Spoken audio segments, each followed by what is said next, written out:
Alright guys, welcome back to the channel. This is the video you guys have been waiting for. I finally got the paddle shifters to work. So I've already done it, it's working, so here we go.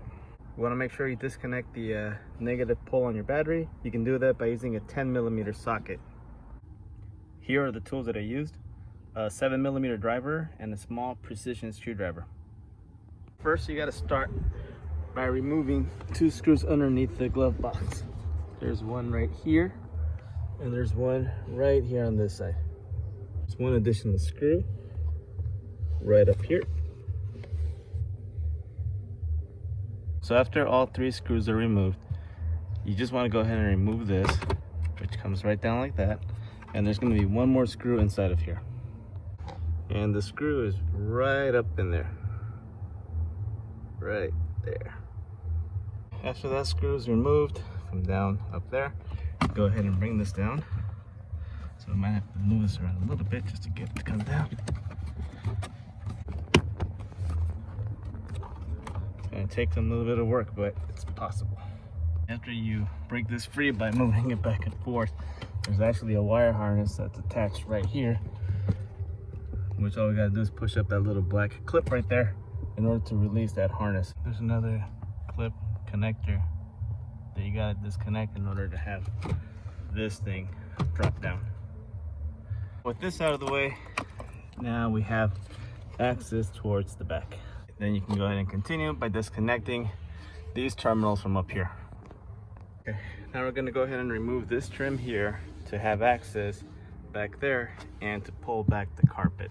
The trim is really easy to remove. You pull it up from the back and then just work your way towards the front and it comes right off.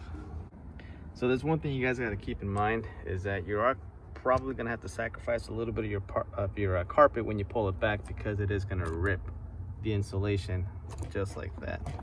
There's really no other way unless you guys can figure it out. That's great, but I wasn't able to, so I had to pull it back and I have a little tear there now.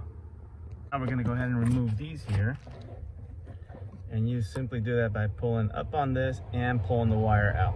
You're going to repeat the same procedure for this one here. Insert, go up, and then pull it back. Okay, once you pull those out, you're going to take this lever here and pull it up. There we go. Once you do that,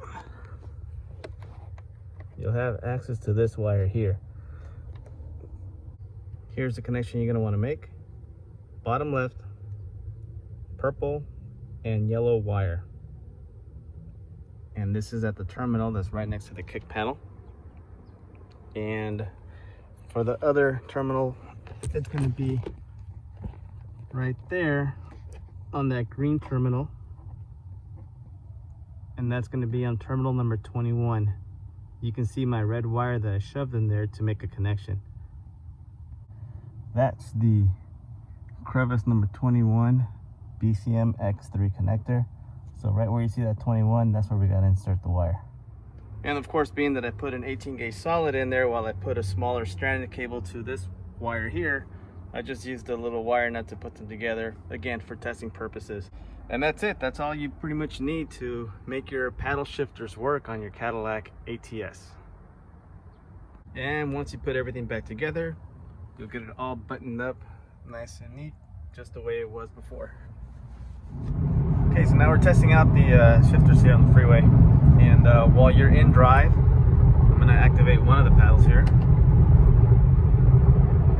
And if I don't do anything to it, it will automatically go back into drive. So it has a little delay there in case you wanted to keep downshifting or something. Let's see.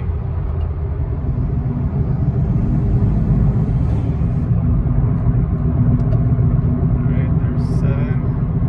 Let's go to 8. And it should go back to drive.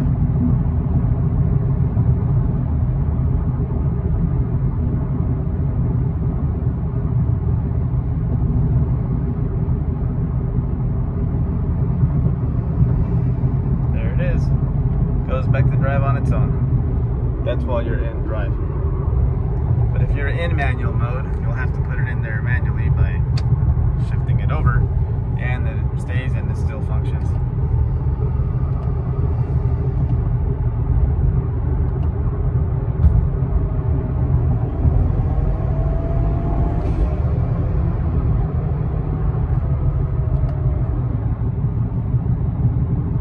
Now you're ready to enjoy your brand new paddle shifters.